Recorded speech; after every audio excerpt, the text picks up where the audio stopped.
to its 14th Foundation Day function today. The authority started functioning with effect from November 23, 2011, with the convening of the first meeting to consider applications for grant of permission for carrying out construction-related activities in the prohibited or regulated area of protected monuments and sites declared as of national importance. Today we welcome you to this function to mark NMA's 14th Foundation Day. This will be the first such function ever to be organized by the authority. The National Monuments Authority was constituted by the central government after the enactment of the Ancient Monuments and Archaeological Sites and Remains Amendment and Validation Act 2010 with effect from March 29, 2010 after receiving the assent of the President. The functions of the authority include recommending grant of permission to applications received from the property owners for construction-related activities in their properties located in the prohibited or the regulated areas of the centrally protected monuments, considering the impact of the large-scale development projects proposed in the regulated areas of centrally protected monuments. Considering the impact of large-scale development in the vicinity of the centrally protected monuments, recommending categorization of these monuments as per their historical, archaeological, and architectural value, along with other relevant factors, and approving heritage bylaws for each centrally protected monument and protected sites. पुनः सभी का स्वागत करते हैं और जैसे कि हमारे देश की परंपरा है, हम हजारों वर्षों से ये कहते आए हैं, अतिथि देवो भव। अतिथियों का स्वागत सत्कार करना हमने सदा से ही परम धर्म माना है, आइए उसे निभाते हैं। सर्वप्रथम मैं निवेदन करना चाहूंगी चेयरमैन एनएमए से कि कृपया हमारे मुख्य अतिथि महोदय श्री गजेंद्र जी का अभिनंदन करें, स्वागत करें। Ladies and gentlemen, we'll now be welcoming our honorable chief guest. बहुत-बहुत अभिनंदन। May once again request Chairman Sir to welcome Professor Himanshu Prabhare, the first chairperson of NMA. बहुत-बहुत स्वागत। Thank you very much for joining us here today, ma'am.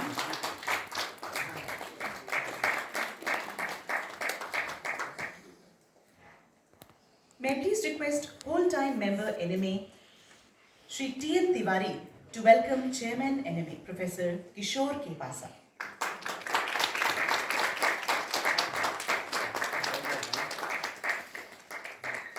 बहुत-बहुत अभिनंदन, जोरदार तालियां सभी के लिए होनी चाहिए। और अब मैं निवेदन करूंगी colonel Savyasachi Marwah, director NMA से कि आप Shri TN. Tiwari whole time member का अभिनंदन करें।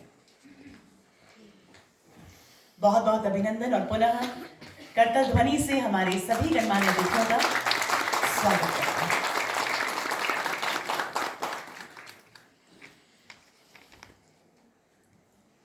किसी भी कार्य को हम सदा ईश्वर के नाम के साथ शुरू करते हैं, उनका नाम लेकर, इस आशा में कि हमें आशीर्वाद मिलेगा और सकारात्मक ऊर्जा प्रवेश करेगी उस वातावरण में जहां हम मौजूद हैं। हम निवेदन करना चाहेंगे माननीय मंत्री महोदय जी से एवं सभी गणमान्य अतिथियों से कि दीप प्रज्वलन के माध्यम से आप इस कार्यक्रम को आगे ले जाने की कृपा करें। सभी तक पहुंच रही है। जोरदार तालियां सबकी ओर से। बहुत ही सुंदर शुरुआत ज्ञान से ज्ञान की ओर, प्राणी से परमात्मा की ओर एवं पदार्थ से सूक्ष्म की ओर। Chairman NMA to kindly please present the welcome address. We welcome you, Professor Kishore K. Pasa. जोरदार तालियों के साथ अभिनंदन, Chairman NMA.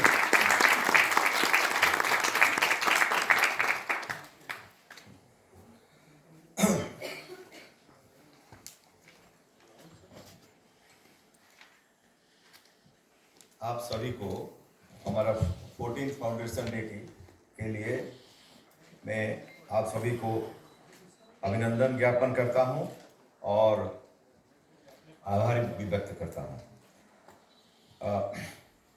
Honourable union minister of culture Shri Gajendra Singh Shekhawat ji, respected Professor Himanshu Prabhare, the former chairperson and the first chairperson of National Monument Authority, valued colleague Sri T.M. Tiwari, distinguished former authority members and guests, esteemed members, officers and staff of the National Monuments Authority, friends from the media, ladies and gentlemen. Welcome and thank you for joining us as we celebrate the 14th Foundation Day of the National Monuments Authority. Today, as we gather to mark this milestone, we are reminded of our mission to safeguard India's magnificent and irreplaceable heritage. 14 years ago, NMA was founded to protect the historic character of our ancient monuments while balancing the needs of modern development. Each step we take strengthens our commitment to preserving our past for future generations, ensuring that our heritage is both respected and resilient amid the fast-paced changes of today. Our work would not be possible without the Ministry of Culture's unwavering support, which has been instrumental in fulfilling the charter of NMA, especially the approval of heritage bylaws or HBLs, and integrating technology to streamline the processing of building permission applications. I am deeply grateful to Secretary Culture Sri Arunish Chawla ji for his guidance and to Honorable Minister of Culture Sri Gajendra Singh Shekhawat ji, whose vision of cultural preservation at the national level has inspired and motivated our efforts. The framing of heritage bylaws remains a cornerstone of NMA's mandate, ensuring our protected monuments and sites are preserved against infrastructure development while accommodating regulated urban growth. Through scientific methods and advanced technology, including visual screening and geotechnical assessments, we have enhanced the precision and credibility of this process. It is a remarkable coincidence that I assumed my position as Chairman National Monument Authority on 23rd November 2022, the very day the NMA became functionally active. When I assumed office, only 7 heritage bylaws covering 33 protected monuments had been approved, a figure unchanged until mid-2022. However, during 2023-24, we laid another 11 HBLs covering 11 protected monuments before both houses of parliament, bringing the total to 18 HBLs for 44 protected monuments. This year marked a milestone with 37 more HBLs covering 54 monuments laid in the Rajya Sabha, with plans to lay them before the Lok Sabha in the winter session. Meanwhile, another 58 heritage bylaws covering 62 monuments have received authorities' approval and said to be laid before both houses of the parliament. I am grateful to the opportunity to hold the additional charge as Director General Archaeology of India for about 7 months, as it facilitated a deeper understanding and strengthened collaboration with ASI. And here I make it absolutely clear that we are grateful to ASI as a whole and the officers of ASI for their unwavering support in making these heritage bylaws, and we are getting unconditional support from ASI.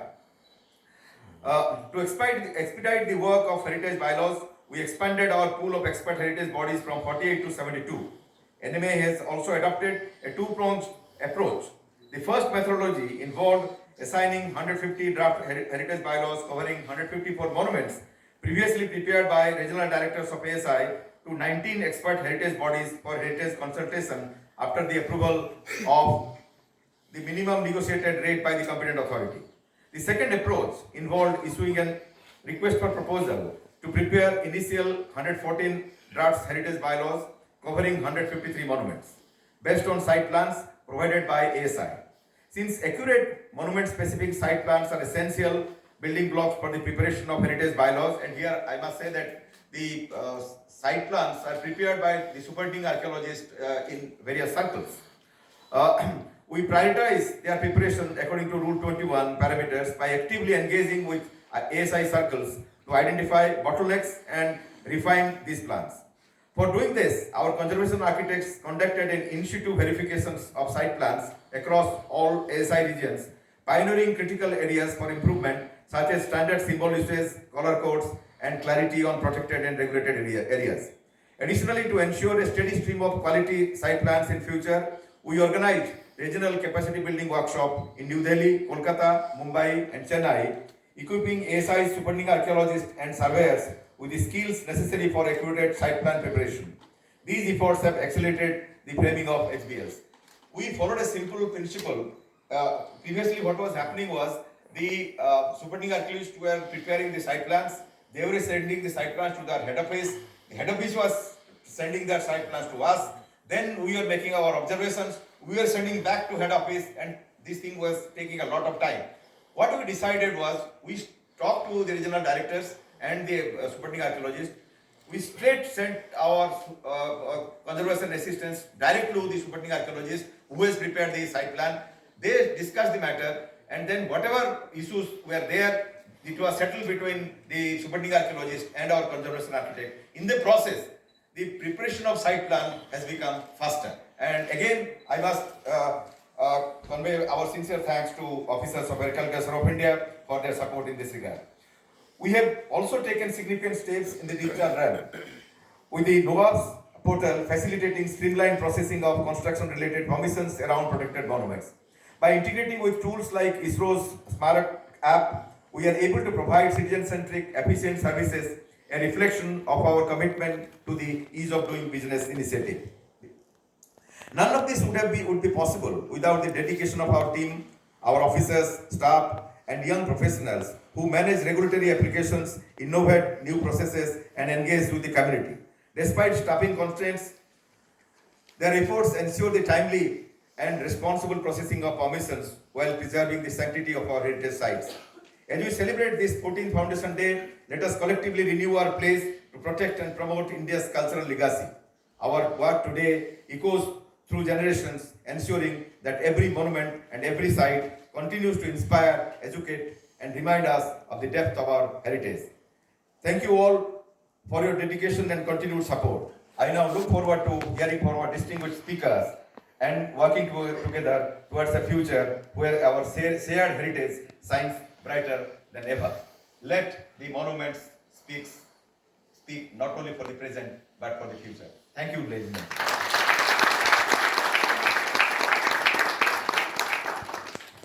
Let the monument speak not only for the present but for the future as well. Thank you, sir, for reflecting on the strong foundation of NMA, and thank you for those initial remarks and sharing your thoughts with us on this momentous occasion.